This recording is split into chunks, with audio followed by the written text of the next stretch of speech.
दुष्काळग्रस्त गाव, रिकामे हंडे, भुकेल्या पोटांची तगमग आणि अशा अवस्थेत एक महंत येतो भिक्षा मागायला.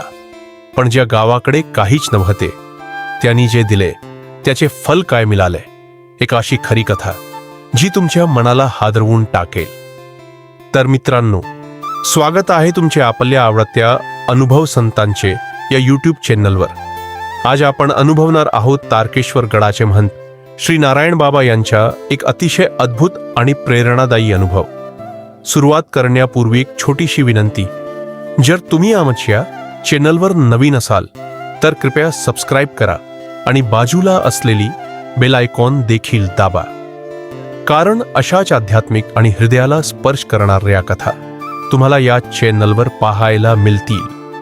महाराष्ट्र ही साधू संतांची भूमी आणि त्यातही तारकेश्वर गडाचे महंत नारायण बाबा म्हणजे एक तेजस्वी व्यक्तिमत्व.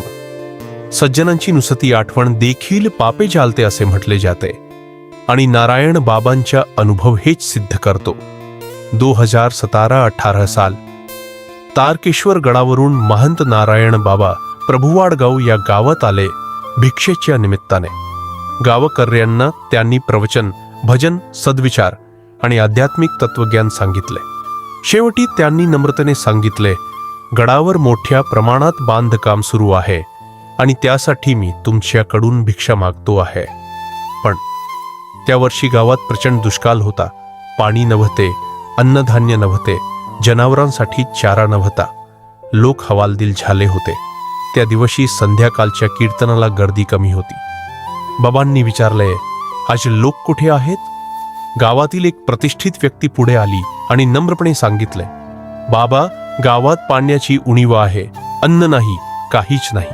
भिक्षा आपण नंतर घ्याल का?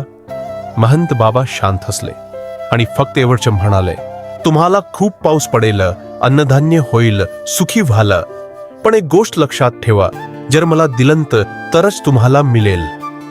गावकऱ्यांनी विचार केला, आमच्याकडे काहीच नाही, पण श्रद्धा आहे. प्रत्येकाने आपल्या क्षमतेप्रमाणे दान केले आणि बाबा निघून गेले. आणि मग काय, त्या वर्षी गावावर कृपावर्षा झाली. मोठ्या प्रमाणात पाऊस पडला, शेती भरभरून आली, संपत्ती आणि समाधान गावात परत आले. गावकऱ्यांनी लाखो रुपयांचा निधी महंत नारायण बाबांना अर्पण केला. बाबांनी आशीर्वाद दिला आणि शेवटी एक अमूल्य वाक्य सांगितले, भगवंत एका हाताने घेतो पण अनेक हातांनी देतो, तो उदार आहे.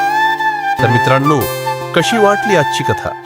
जर तुम्हाला हृदयाला भिडली असेल तर नक्की लाईक करा, कमेंटमध्ये श्री संत नारायण बाबा की जय लिहा आणि हा व्हिडिओ आपल्या मित्रांनाही शेअर करा, जेणेकरून त्यांच्याही जीवनात श्रद्धेचा एक दीप उजले.